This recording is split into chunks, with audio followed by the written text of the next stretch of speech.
আসসালামু আলাইকুম বন্ধুরা, কেমন আছেন সবাই? আশা করি সবাই অনেক ভালো আছেন। নবীন রান্নাঘরে আজকে নতুন পর্বে সবাইকে স্বাগত জানাচ্ছি। আমার আজকের রেসিপিটি হলো নতুন রাঁধুনি আপুদের জন্য, আর সেটা হলো কলমি শাক ভাজির রেসিপি।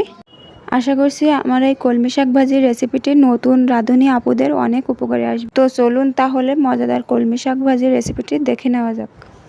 শাক ভাজির জন্য কড়াইতে পরিমাণ মতো তেল দিয়ে দিব। তারপর 1 কাপ পেঁয়াজ কুচি, 5-6টার মতো কাঁচামরিচ আর একটা রসুন কুচি দিয়ে দিব। সবগুলো উপকরণ ভালোভাবে 2 থেকে 3 মিনিটের মতো নেড়ে চেড়ে ভেজে নিব। হালকা লাল করে ভাজা হয়ে গেলে এতে 1 চামচ হলুদ গুঁড়া ও 1 চামচ লবণ দিয়ে দিব। দেওয়ার পর আরও 2 মিনিটের মতো ভেজে নিব। ভেজে নেওয়া হয়ে গেলে এতে আরও অ্যাড করব 1 চামচ জিরার গুঁড়া। নেড়ে চেড়ে 1 কাপের মতো পানি দিয়ে দিব। পানিটা দিয়ে বলক আসা পর্যন্ত অপেক্ষা করব।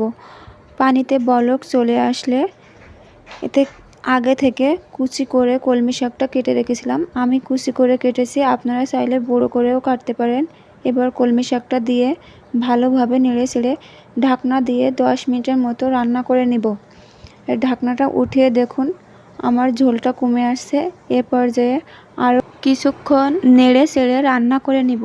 আমি শাক ভাজিটা মাখা মাখা করে রান্না করেছি, আপনারা চাইলে ঝরঝরা করেও রান্না করতে পারেন, যার যেরকম ইচ্ছা সেরকম করে রান্না করতে পারেন। আমার শাক ভাজিটা রান্না করা হয়ে গেছে, একদমই কমপ্লিট। চুলাটা বন্ধ করে এবার এটা নামিয়ে আপনাদের সামনে পরিবেশন করব।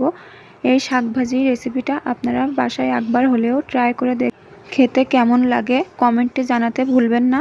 আমার পরবর্তী ভিডিও দেখার আমন্ত্রণ রইল। আল্লাহ হাফেজ।